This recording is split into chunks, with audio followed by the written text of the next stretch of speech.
So do you remember last time where I said I wanted to give this one more episode and see what happened before deciding if we should be done with this?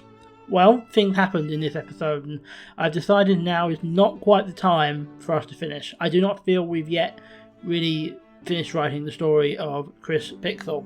We're getting there, we're definitely getting there. I dare say finishing the story would take maybe another episode or two after this at most, but we're not done yet. We start with Katrina and Richard together, the aging wife and the toddler son, while Chris Pixel is off at work making the money we require to live. Pretty standard stuff really. Richard is well on his way to digivolving from toddler to child, and Katrina is also well on her way to digivolving from elder to dead. Yeah, it seems very much by the end of the last episode that this one would be her last, but let's wait and see. As I am very much aware of the risk of losing her soon, it means we have to take advantage of the time we have, and we have no idea how much that might be.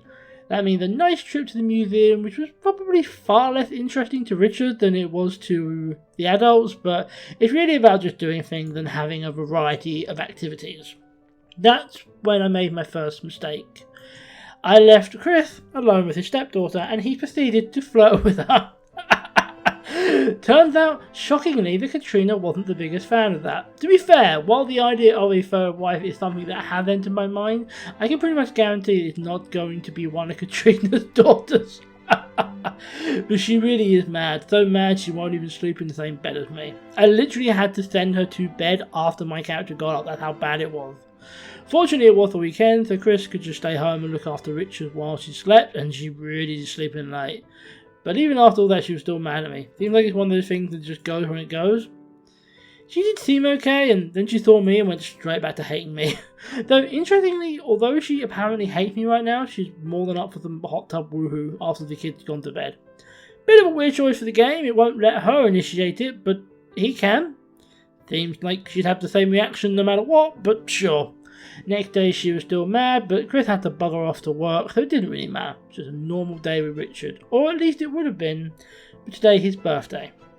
This is the day he's supposed to become a full-blown child, and I did not have a clue how I was supposed to do that. As in, I fully had to Google it to try and figure out what on earth I was supposed to do. I didn't even do it till the next day. I slept, I let it pass, after some woohoo. Gotta make up for flirting with Katrina's daughter after all.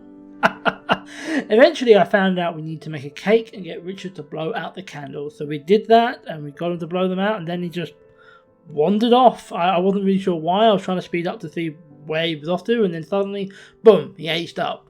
I had a few choices of traits. I decided to go for making him a genius, and this is my kid as, well, a kid. God, he really is the spinning image of his mother, and he doesn't look anything like me, does he? Or anything like my character, which kind of looks like me.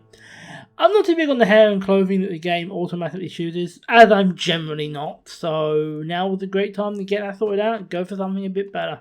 I kept him the same hair colour as his mother, especially since none of her other kids got it.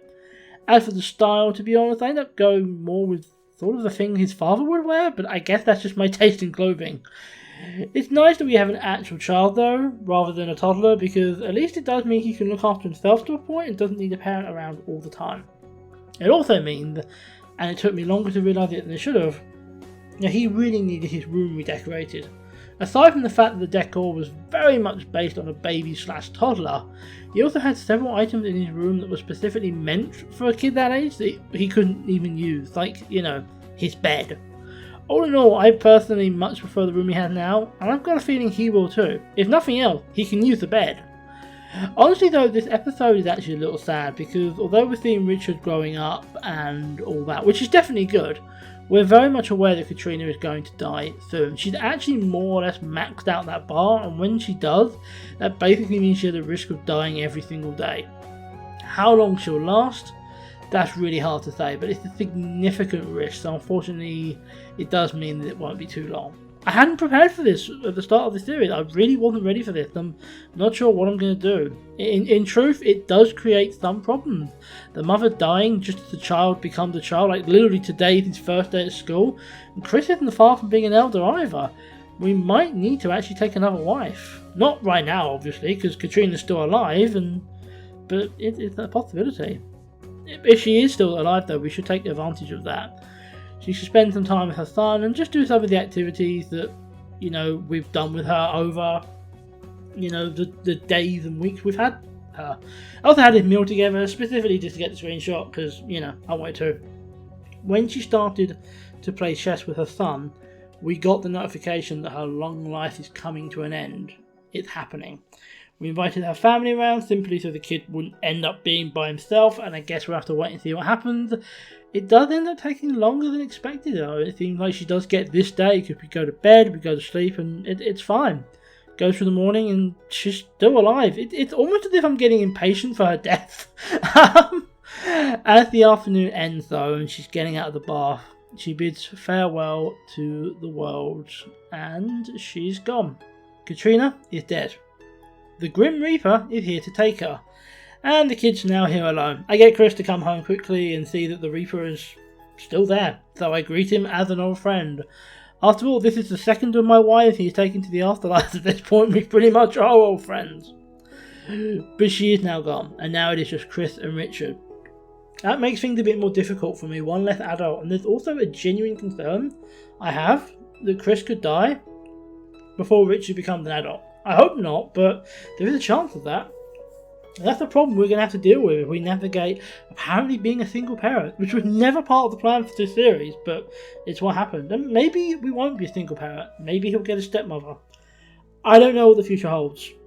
I don't think we're going to do that many more episodes, but we are going to be continuing beyond this. I genuinely do want to see Richard hit adulthood and see what happens, so I think that's what we're going to do.